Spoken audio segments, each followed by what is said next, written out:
So today we are going to discuss the shortest path application of graphs. So what is the shortest path? The shortest path between the two nodes. अगर हमारे पास एक graph है, उसके बीच में दो nodes हैं, तो the shortest path will be the one with the minimum cost.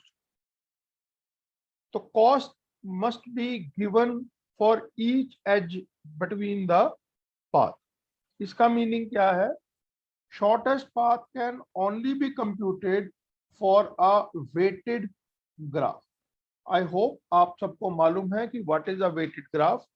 Weighted graph जिसमें cost जो है वो हर edge के साथ दी जाती है. Now that cost can be in terms of time or distance, whatever, but the cost must be given for each edge. हम लोग उस cost को consider करते हुए we can compute the shortest path between all nodes, or we can compute the shortest path from a given one node to second node. So shortest path is very important, because for traveling salesman problem or any problem, we want to reduce the cost, and for which we need to be given the cost. So the first algorithm that we are going to discuss is called the Dijkstra algorithm for finding the shortest path between two nodes. Okay. So the idea behind, so there are, it is a greedy algorithm also. So what is a pure greedy algorithm? A pure greedy algorithm is one that moves towards a solution from a zero set of solutions, and it does not search for the entire search space. वो solution को entire search space में नहीं search करती है, and in fact it is moving rapidly towards the solution, and once it is able to find the solution, then it stops immediately. So whatever solution it gets, that is the final solution, and it does not look to improve on that or to find the optimal solution. So whatever solution we find, like it is written in here, it does not produce the most optimal result. Most optimal result क्यों नहीं देती है ये algorithm? Because please note this point, that it does not take into account the total sum of paths needed to join the nodes. So what is a pure greedy algorithm? अभी मैं Dijkstra की भी बात नहीं करता हूं. एक pure greedy algorithm क्या है? एक प्योर ग्रीडी एल्गोरिदम एक नोड से दूसरी नोड का शॉर्टेस्ट पाथ देखती है, लेकिन जब हम आगे बढ़ते हैं तो वो पिछला सम दिमाग में नहीं रखती है, वो करंट नोड से कौन सी नोड सबसे पास है सिर्फ उसी को काउंट करती है. So just consider this example. So we are given this example. So we are going to find the shortest path from F to D. I repeat, we are going to find a shortest path from F to D, and this is a pure greedy algorithm, and it is not a Dijkstra's algorithm, but a pure greedy algorithm. So this is our source node and this is our destination node. हमें F से लेकर D तक path चाहिए. Now what it will do is, first of all, it will identify the edge that has the minimum cost. So which edge has the minimum cost in this case is this one. That is A to B, and its cost is 2, right? But this edge does not help us in reaching from F to D, so we will continue. The next edge with the smallest cost is C to D. The total cost is 3. Still, we do not have a path from let's say F to D, so we will continue. The next edge, which is smallest but more than 3, is 4. So that is from F to E, the total cost is 4. So this is the edge that we have identified. Still, there is no path. The next edge that we identify is this one, which is from G to C. The total cost is 5. And the next one is this. That is E to G. The total cost is 6. And as you can see, we are able to find a path from F to D. What is that path? That path is F, E, G, C, D. What is the total cost? The total cost is 4 plus 6 plus 5 plus 3 is equal to 18. So according to this greedy approach, this is a simple greedy approach. This is not the Dijkstra algorithm, but this is a simple greedy approach. And what does this simple greedy approach says? That this is the path that we are able to find.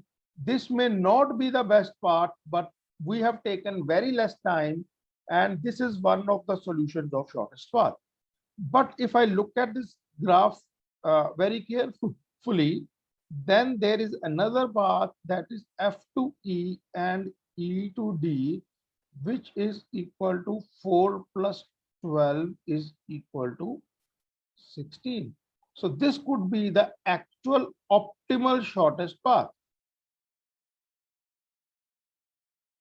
But the simple greedy algorithm did not consider this path because this edge is of 12 cost, and it is more than any other edge that we have found so far.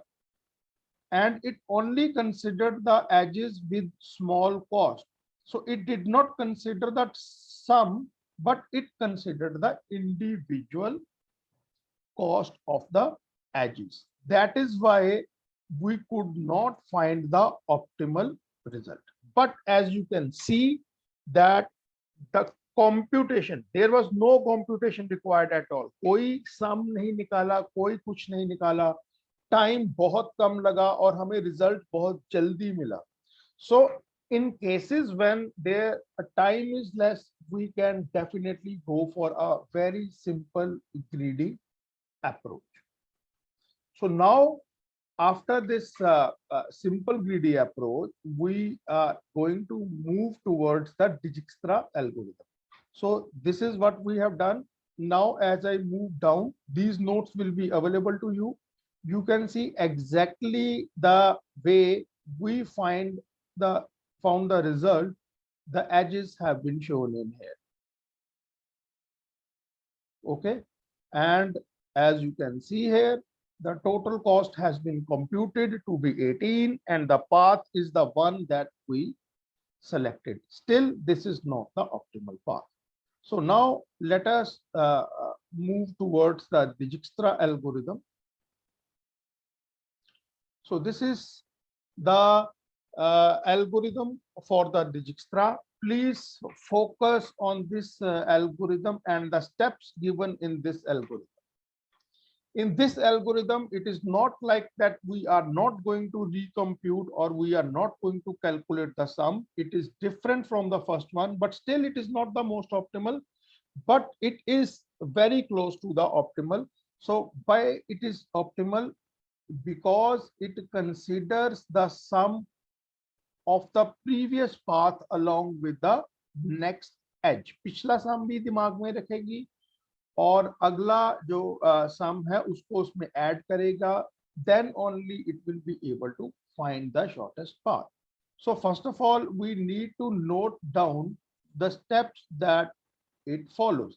Dijkstra algorithm कौन कौन से steps को follow करेगी? तो step number 1 क्या है? We have a source node, we have a destination node जहां पर हमें जाना है, and all other are called intermediate nodes. So we have 3 types of nodes: source node, destination node, and intermediate. So this first step is that we will set the distance value for the source node to be 0.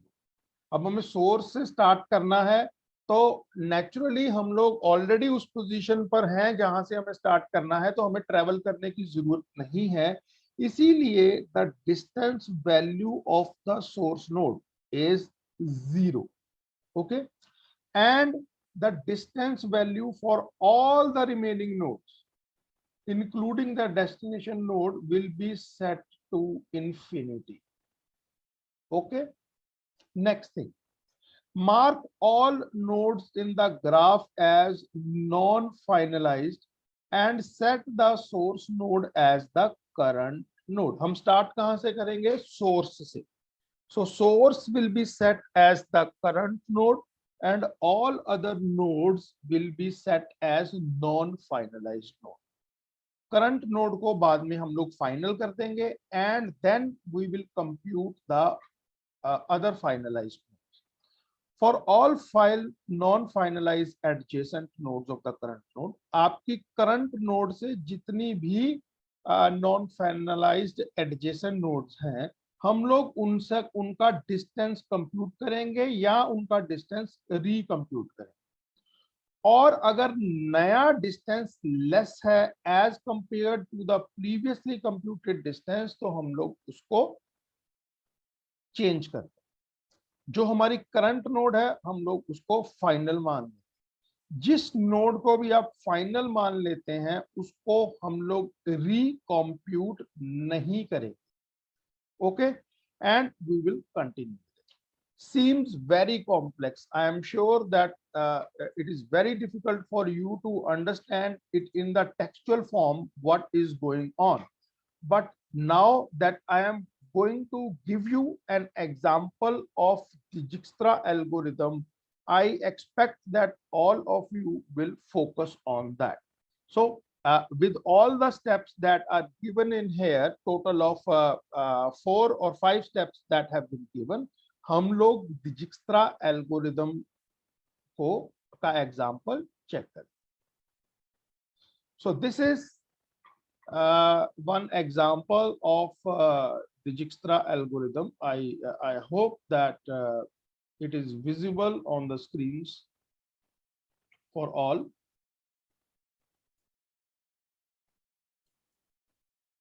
So let us start. Let us start it here.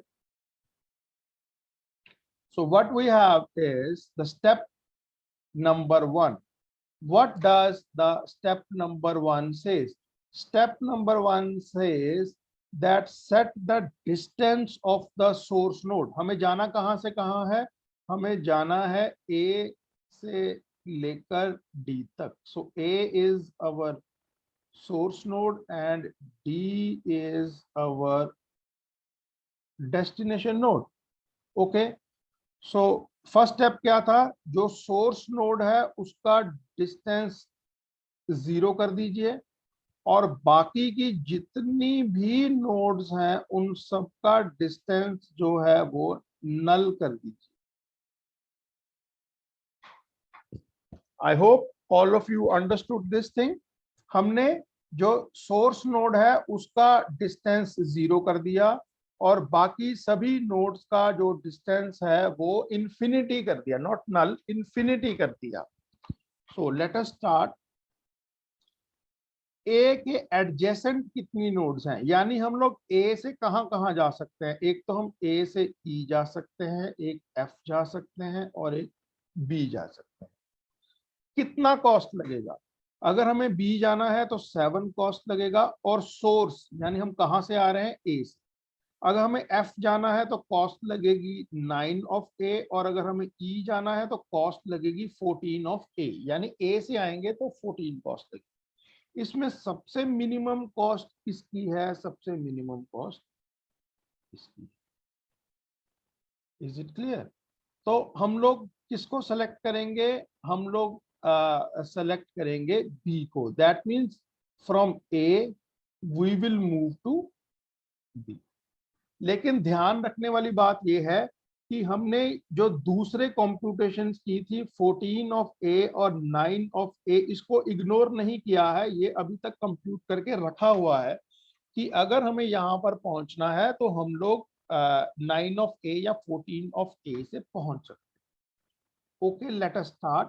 अब हम A से B आ चुके हैं, तो B is our current node. अब हम B से कहां कहां जा सकते हैं, वापस ए तो नहीं जाएंगे because it is a final node. एक तो हम लोग एफ पर जा सकते हैं, एक हम लोग सी पर जा सकते हैं। अगर हम लोग एफ पर जाएंगे तो टोटल कॉस्ट कितनी लगेगी, ऑलरेडी 7 तो लग चुका है मुझे ए से बी आने में, तो 7 प्लस 8 यानी मुझे लगेगा 15 फ्रॉम बी। अगर मैं कहा जाना चाहता हूं, एफ पर जाना चाहता हूं, लेकिन एफ पर तो मैं 9 कॉस्ट देकर ए से आ सकता हूं, तो मैं 15 कॉमा बी को इग्नोर कर दूंगा कि नो, ये जो नई कॉस्ट कंप्यूट की है it is more than my old cost and hence I will ignore. C पर जाने के लिए कितनी कॉस्ट लगेगी, 15 plus 7 that is 22 from B. इसकी कंप्यूटेशन पहले नहीं हुई थी, तो मैं इसको एक्सेप्ट कर लेता हूं। तो friends, what we have done so far, हमने बी से एफ और बी से सी की कॉस्ट को कंप्यूट किया है। एफ की कॉस्ट को चेंज नहीं किया है because 9 from A is less than 15 from B, लेकिन सी की कॉस्ट को चेंज कर दिया है। Now let us move here. तो 9 कॉमा ए और 22 कॉमा बी में से लेस कौन है, 9 comma A, so this becomes our current node. हम यहां पर पहुंच चुके हैं। ए एंड बी का कलर चेंज हो चुका है, दैट मीन्स हम इनको हम लोग फाइनलाइज्ड नोड्स मान चुके हैं। Now let us compute the distance. E node के लिए आप देख सकते हैं the previous cost was 14 by A, लेकिन अगर मैं एफ से ई जाता हूं तो the total cost will be 9 plus 2 which is 11 by F, which is less than 14 comma A, तो मैं इसको रिप्लेस कर दूंगा। So now the new minimum cost to reach E is 11 comma F. Similarly सी पर चलते हैं। अगर मुझे सी पर जाना है तो 9 ऑलरेडी जो कॉस्ट है एफ पर पहुंचने की, plus 6 is 15 by F which is less than 22 comma B, तो मैं इसको भी रिप्लेस कर दूं। सो एफ से मैंने इन दोनों नोड्स की वैल्यू को रिप्लेस कर लिया है। इसमें से मिनिमम कौन सी है, 11 बाय एफ। तो अगर 11 बाय एफ मिनिमम है तो मैं इसको अपनी करंट नोड मान लूंगा। तो अब हम 11 बाय एफ से आगे बढ़ते हैं। 11 बाय एफ से हमारी सिर्फ एक ही नॉन फाइनलाइज्ड नोड है विच इज डी। तो क्या हम लोग सीधा यहां पर जा सकते हैं, यस जा सकते हैं। What will be the total cost, 11 plus 9 is equal to 20 by E. So we have computed the path to D, that is 20 by E. Done. We will still not stop because this is a non finalized node. अभी हमारे पास एक non finalized node है और इसकी cost 15 है विच is less then 20। तो अब हम लोग इसका भी पाथ कंप्यूट करें। तो अगर मुझे सी टू डी जाना है तो what will be the total cost, that will be 15 plus 4 that is 19 from F which is less then 20 from E. So I will replace the cost of D to 19 by C, which means I have computed the cost to go from A to D. A से D जाने के लिए मैंने cost compute कर ली है, and that total cost is 90. लेकिन अब मुझे पाथ बताना पड़ेगा. अब मुझे पाथ बताना पड़ेगा इस ग्राफ में से कि what is the path that I have to follow, जिससे मैं A to D पहुंच सकता हूं with the cost 19. अब आप देखिए D आप कहां से पहुंचे? C से. So that means I reached D from C. तो अब हम यहां से C को चलते हैं. C पर हम कहां से पहुंचे? F. So that means we reached C from F. हम लोग F कहां से, यहाँ ये है हमारा F पर कहां से पहुंचे? A. So that is A.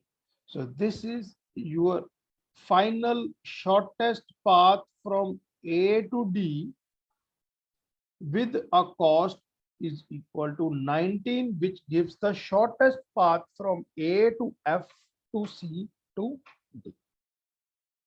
I hope this example is clear to everyone. So this example is for finding the shortest path from one node to the second node. So this is one disadvantage of Dijkstra algorithm. What is that advantage? It finds the shortest path from one node to another node, which means it does not find the shortest path between all nodes. No. It can only find the shortest path from one node to another. There is another property of this. हमने एक shortest path find किया A to D. So हमें A to D shortest path मिल गया है. अगर हमें shortest path calculate करना हो F to D, तो आप देख सकते हैं कि ये जो हमने shortest path calculate किया है A to D, F to D is the sub path of the same. उसी में आता है. This is the sub path. जो हमने path calculate किया है ये उसका sub path है. So that means if we are able to compute the shortest path from A to D, it also gives the shortest path of all subpaths. तो बीच में आने वाले सभी सब पाथ्स का भी हमें शॉर्टेस्ट पाथ मिल चुका है. हमें उसको रिकॉम्प्यूट करने का जरूरत नहीं है. So with this we come to the end of what is a Dijkstra algorithm to find the shortest path between the two nodes. First, what we did was a absolute simple greedy algorithm. Absolute simple greedy algorithm. इसमें पिछला सम जो है वो consider नहीं किया जाता है. हर as को जो मिनिमम वेट है सिर्फ एक एक करके उठाया जाता है और पाथ को कनेक्ट करने की कोशिश की जाती है. जबकि डिजिक्स्ट्रा में ऐसा नहीं है. We start from the source node and we slowly approach towards the destination node. सभी नोड्स को कंसीडर करते हैं और हर एज के साथ पिछले पाथ की कॉस्ट को भी कंप्यूट करते हैं. So that's the end of one shortest path algorithm. So in this lecture, we are also going to discuss one more property of the graph, which is known as transitive closure of a graph. So that's the next topic that we are going to discuss in this particular lecture. First of all, we need to understand what is the transitive closure of a graph. Transitive closure is the reachability matrix to reach from a vertex U to vertex V of a graph. अगर आप इस graph को या किसी भी graph को for that matter ध्यान से देखते हैं तो हमें एजेस दिखाई दे रही हैं और ये एजेस हमें बताती हैं कि वेदर और not there is a direct path from one node to another. अगर मैं इस नोड को ध्यान से देखूं, अगर मैंने 4 से 2 जाना है तो आई कैन गो। तो यहां पर आप देख सकते हैं, this is 1 2 3 4, this is 1 2 3 and 4। I can go from 4 to 1 2, but I cannot go from 4 to 1. I do not have an edge from 4 to 3. I do not have an edge from 4 to 4, but I have only an edge from 4 to 2. This kind of a graph is called adjacency matrix. This kind of matrix is called an adjacency matrix. So there is C missing. This is adjacency matrix. लेकिन adjacency matrix सिर्फ इतना बताता है कि there is a direct path और not, लेकिन ये नहीं बताता है कि whether I can reach to other nodes also. जैसे ये नहीं बता पा रहा है कि मैं 4 to 3 जा सकता हूं कि नहीं। तो अब हम इस ग्राफ में से देखते हैं कि क्या मैं 4 to 3 जा सकता हूं, मैं 4 to 2 जा सकता हूं, 2 से 1 जा सकता हूं और 1 से 3 भी जा सकता हूं। That means it should have been 4 to 1 should 4 to 3 should be 1, 4 to 2 is 1, 4 to 1 is also 1. I can go from 4 to 1 to 2 and to 3. कुछ एल्गोरिदम्स ये भी मानती हैं बिकॉज आप 4 पर ही हो, तो अगर आप ऑलरेडी 4 पर हो तो आप 4 पर तो जा ही सकते हो because you are already there on 4। तो कुछ ग्राफ्स कंसीडर करते हैं कि if you are at 4 then you already are there. तो लेट अस स्टार्ट। हम लोग स्टार्ट करते हैं to how to find the transitive closure of a graph. इसका मतलब क्या है, ट्रांजिटिव क्लोजर का मतलब क्या है, मैं आपको बता देता हूं। इसका मतलब ये है कि is there a path from each node to every other node in the graph और नॉट। हर नोड से हर दूसरी नोड पर डायरेक्ट एज चाहे ना हो, पाथ एग्जिस्ट करता है या नहीं करता है। तो उसके लिए students, this is the formula that we are going to follow.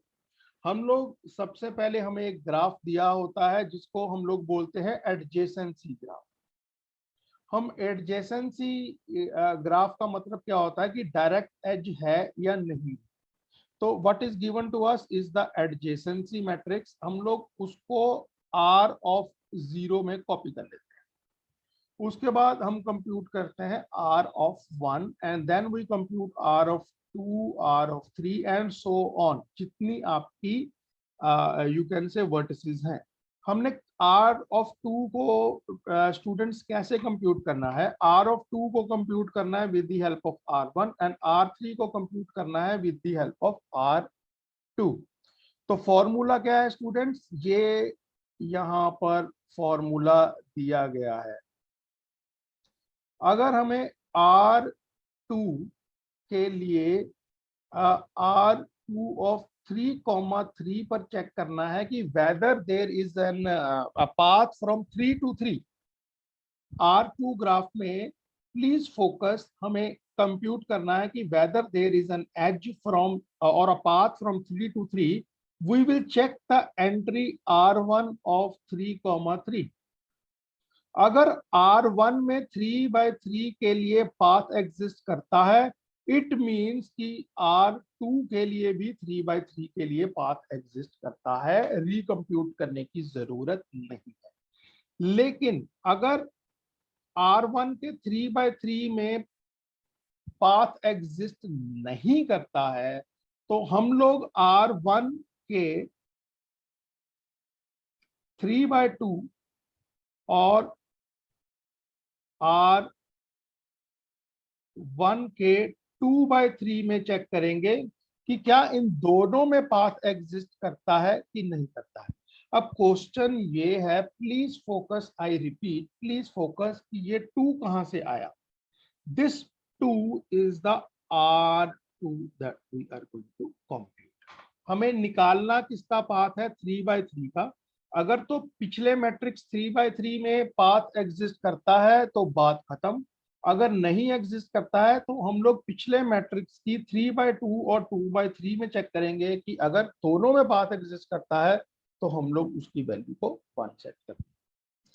I again feel that आपको एकदम से चीज समझ में नहीं आई होगी, so that is pretty natural, there is no need to worry, and now we will look at the example and I hope that the things will be clear.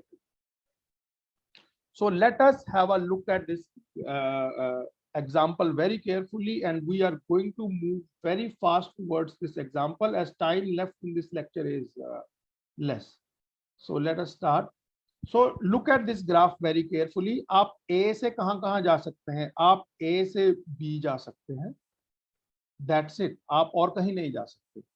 आप B से कहां कहां जा सकते हैं, आप B से सिर्फ D जा सकते हैं, that's it।